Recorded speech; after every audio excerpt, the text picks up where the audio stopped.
Good morning. Ooh, look at that. I'll use the thingy. Here we are. Yay. Ooh. Presentation that has lots of things that start with R. Reputation, relevance, and raising your profile. So I was asked to come along and just have a chat to you. You might look at me and think, well, what the heck does a woman who deals with television every day have to do with my life? It's much more technical. She's all fluffy and media. But it's not true. Why am I relevant then to this discussion? I work for a totally different industry, but actually there are a number of similarities within what you do and what I do for a living. Broadcast is highly regulated, probably one of the most highly regulated businesses in the world, frankly, in most countries. Some countries pretty much more regulated than perhaps it ought to be. Most normal democracies, tightly regulated because it's something that is pretty much seen as a utility. It sits along with your telephone, your electricity, your gas, all the various other things. There are very few people, I won't say no people, but there are very few people who don't have a TV. And there are very few governments who don't want to make sure that what comes out through that television is controlled in some way, whether that's to protect minors or to protect consumers or to make sure that there's some sort of editorial balance. So we are relevant in the sense that we are regulated in a very similar way, if you like, to the oil industry. So what I want to do then over the course of the next 20 minutes is have a look at whether or not you are making yourself relevant to the right people. So the relevance is, being relevant is two sides of the same coin. You can either you have to be very careful not to fall into sort of communication traps that are out there. So we're going to have a look at that. Then looking at framing the debate, because I know that Trisha's going to talk later about a project that you've got going on at the moment. And I wanted to share with you a project that we have been working on now since about 2010. So it's a fairly long-term undertaking to help to raise our profile. So I'm going to do that through a case study. And then I want to just very quickly review what the pitfalls are, the do's and don'ts, if you like, of some of the work that we're doing. So there are 4 behaviours, I think it's fair to say, from groups who think they're taking steps to make the right sort of contacts, but are actually just adding to some of the white noise that's already out there. You're talking about, when you're talking about the project that we were doing anyway, engagement with regulators, engagement with members of parliament, engagement with the various people who will have an effect on policy that has a direct effect on us. So if you take your average MP, they've got lots of noise, quite rightly, coming from their constituency. They've got lots of noise, quite rightly also, coming from the Fourth Estate, from the media. They've got party rules and regulations and people coming at them and telling them that this is what the line is on something else. They've got any number of interest groups who will be coming after them because of the fact that they are on X or Y committee. There is a lot of white noise coming at them constantly. And the first thing I'm going to look at is whatever. Don't add to the white noise, whatever you do.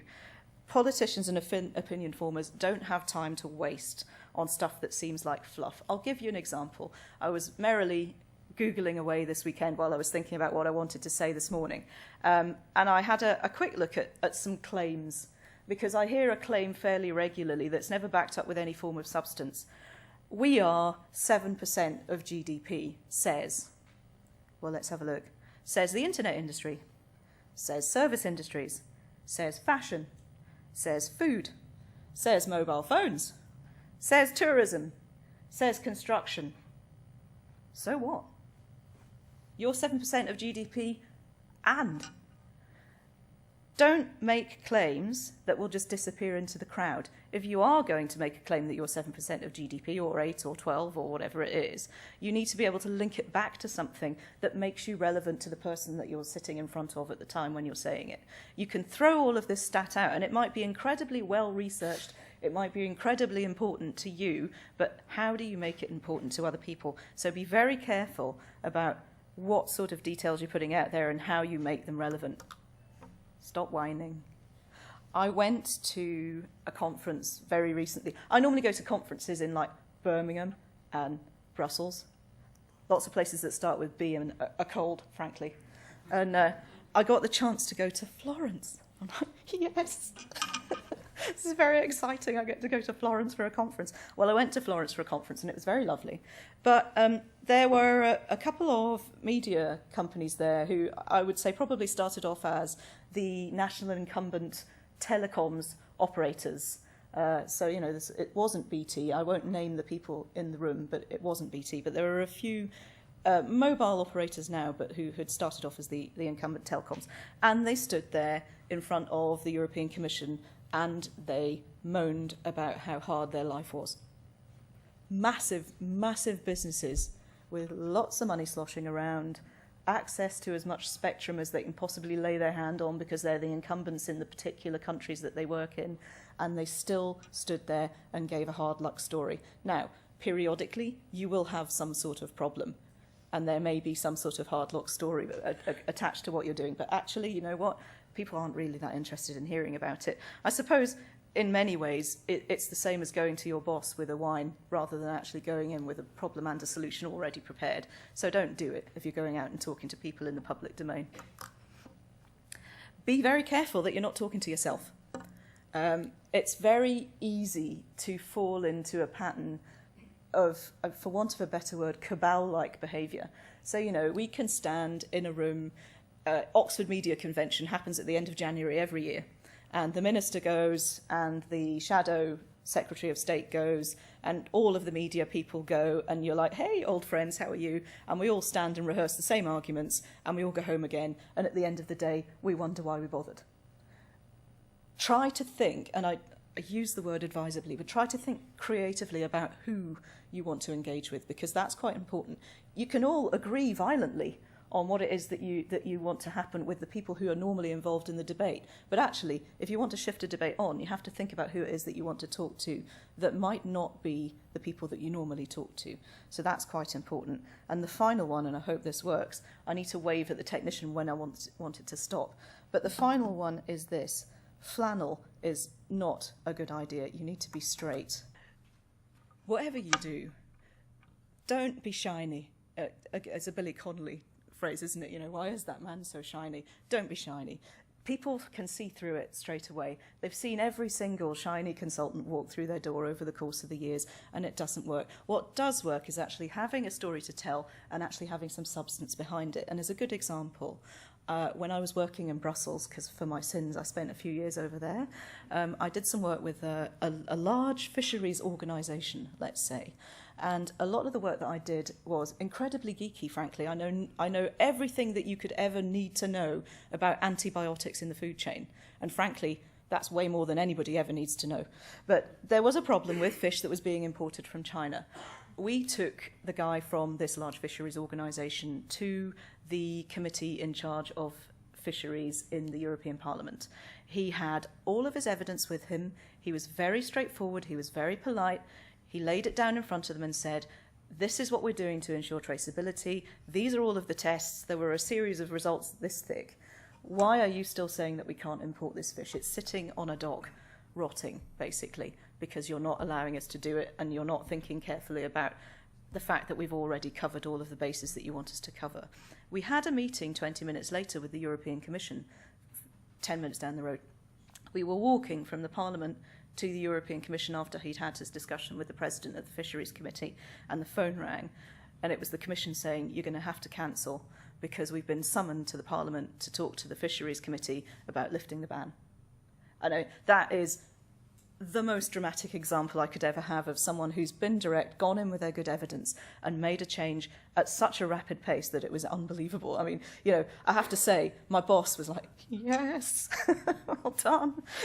Doesn't ever happen more than once in your life, I think. I had mine quite early. So being quite careful about making sure that you're not flanneling anybody because they see through it. You know, I know when someone's coming and lobbying at me, it's just like, go away, not interested. So, framing the debate then. As I said earlier on, the broadcast regulatory sector is highly regulated. There are EU-level laws which give a kind of a basis of protection, talking about advertising minutage, talking about protection of minors, talking about what you can do via sponsorship and product placement. They then, on the top of them, have a series of laws at UK level relating to what you can actually put on your television screens. And so most of that is governed by a Communications Act. On top of that, there's a broadcast code, which is regulated by the delightful Ofcom, or as Angelos Epithemiou calls them, the Ofcoms, which we now call them around the office as well.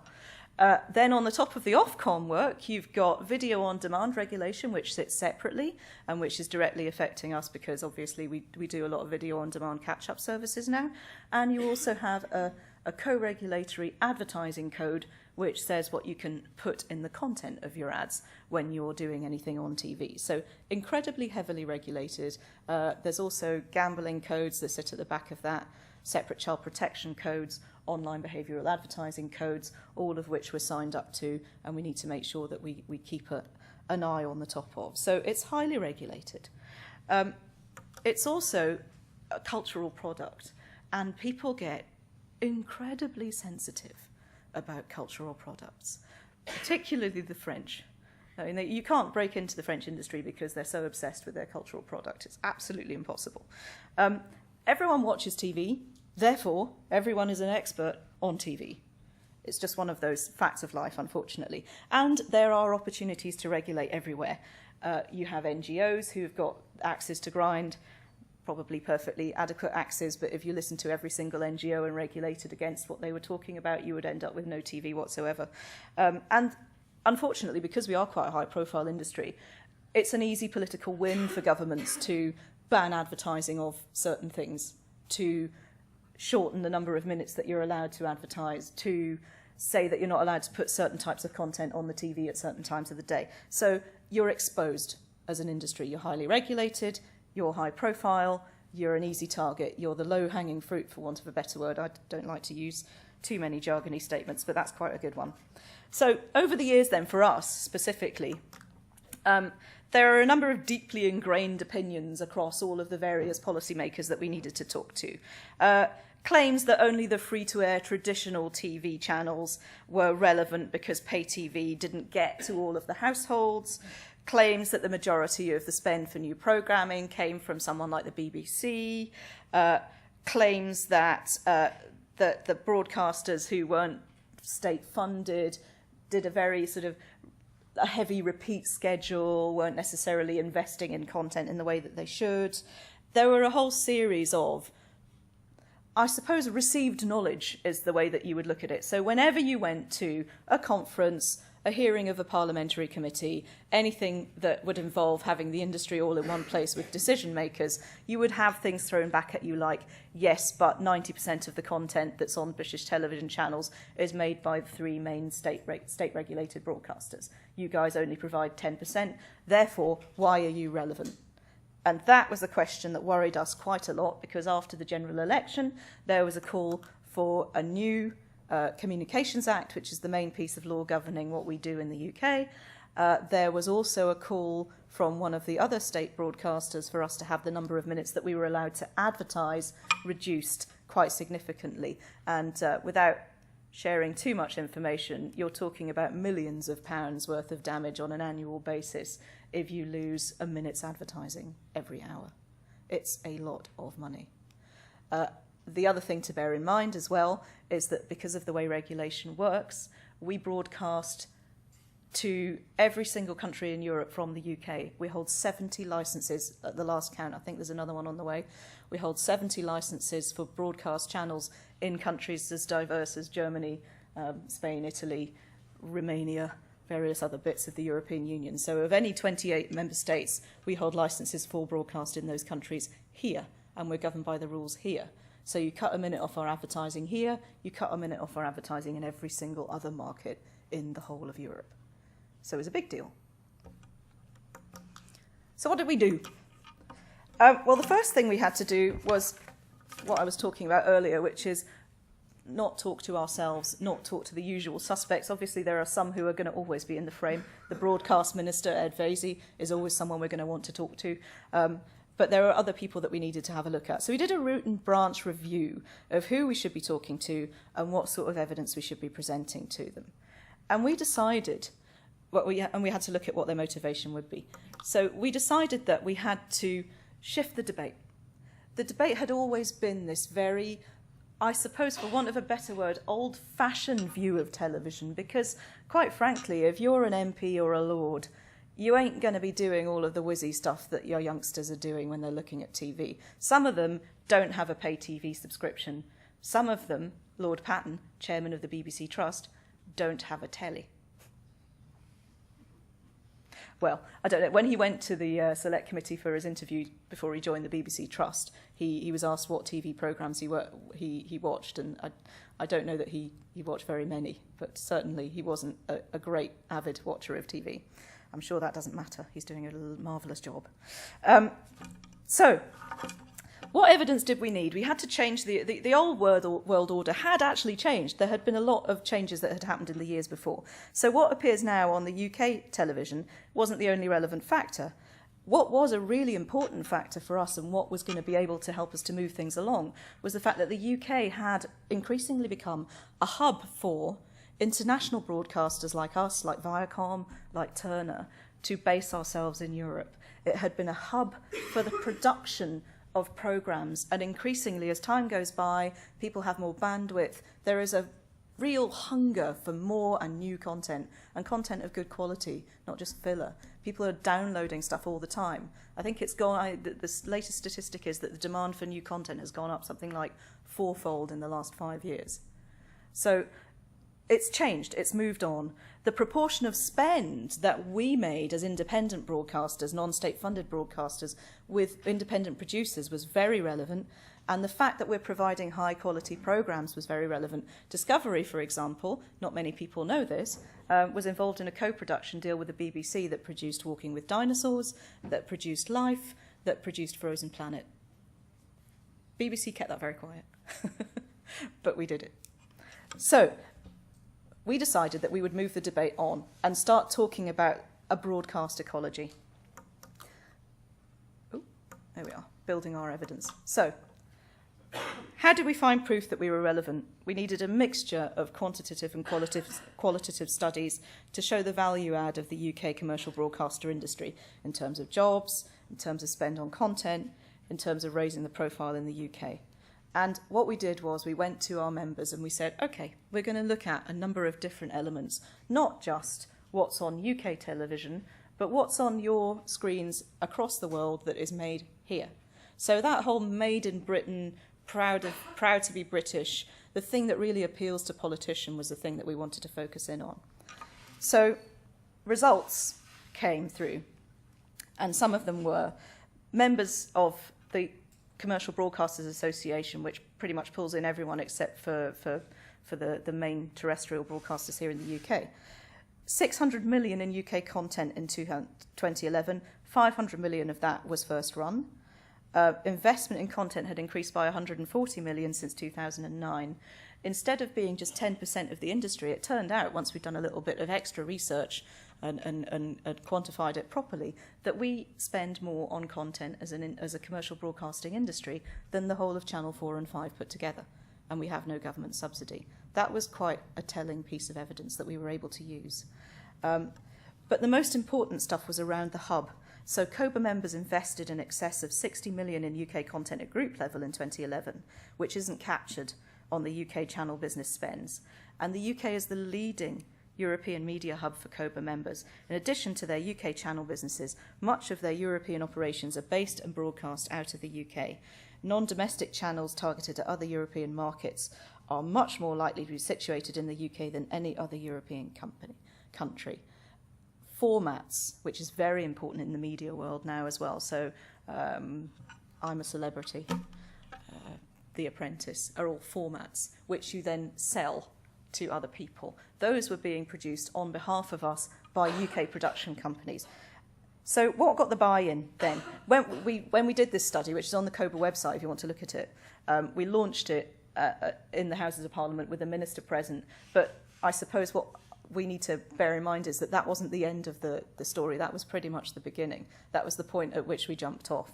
So when we made that launch, we were obviously monitoring very carefully what got buy-in. So buy-in from the industry decision makers. The UK is a hub for content production because you're talking about export here, mostly to the US, which is very lucrative. And because English obviously is a language that a lot of people speak and a lot of people are interested in, it was a big deal. So the UK as a hub for content globally was important for us. Format invention was important. And then what we call the long tail of the production industry was important. So we're commissioning stuff from Production House A. They're making it. There are post-production issues that need to be gone into, so someone else on the Shoreditch roundabout is getting some business from us indirectly when they're doing their editing. Someone else is looking at adding on sound effects. Someone else is doing special effects. It's the sort of stuff that will make MPs, ministers, Ofcom, decision makers really prick up their ears. They're very, very interested in that sort of thing. And so the net result was that the way in which the industry was considered by decision makers over the next period of time actually changed quite significantly. Now, I'm talking about this as if it all happened in 2 minutes. We started the project in 2010. We're standing here in 2013, and I would say that there are days when it still feels like there are 2 steps forward and 2 steps back, but in the main, we are being considered as part of a broader broadcast industry in the UK. And the one major success has been that we've moved the discussion from there's the BBC and ITV and then there's everybody else. And this everybody else is kind of tucked away down an alleyway that nobody ever looks at on the back end of Sky. That was the old new order. The new order is, no, this is a vibrant production community. We're making things. We're sending them to lots of different countries. There's loads of money coming in. It's jobs for young people. It's very good jobs for young people. We need to now start working on things like apprenticeships and what have you. So this is a bit of a Scottish joke. I don't know if anybody will get it. I thought there would be more of an Aberdonian community here. Those are do's if you're in Aberdeen, by the way. That pigeon is a do. So do identify the debate and who the players are and who you need to engage with. Make sure that you've got the right arguments, not just the usual arguments. Be a little bit creative in how you do it. Back them up with strong evidence. Don't flannel. They will see through you. They see 1,000 people a day, and they never read anything, so don't bother sending them great big reports. It's not worth it. Use your internal expertise. This one's important. The way that we managed to push this whole thing forward was that the CEOs of each of the companies, I mean, these are big guys, the Turners and the Viacoms and the Discoveries of the world, the CEOs bought into it. They turned up at things, they empowered people within the businesses to go out and actually get the information that was needed, because a lot of the information that went into the study was, frankly, not something that you would normally have sitting in a cupboard at your fingertips. You know, people had to go off and look for things and collate things, register them in a slightly different way. So make sure that you've got buy-in from your big guys. I've kind of made a meal of this at the beginning, but don't lose sight of what it is that you want to do. You know, again, talking about what you're doing all the time, sometimes you find yourself running down blind alleyways. Just keep the aim of what your project is in the front of your head all the time. Don't waste energy on circular debates. The constant 90-10% thing was always coming back at us. We now have something that we can just throw straight back in the ring if anybody does come at us with that one, and then we move on. Otherwise, it turns into a whining session, which we don't need. Please don't flannel. Always have that I smell shite in the back of your head. Apologies to anyone. It's not 9 o'clock. We're pre-watershed, but, you know, you can all use your pin and zone out if you choose. And that's all I have to say. Thank you very much.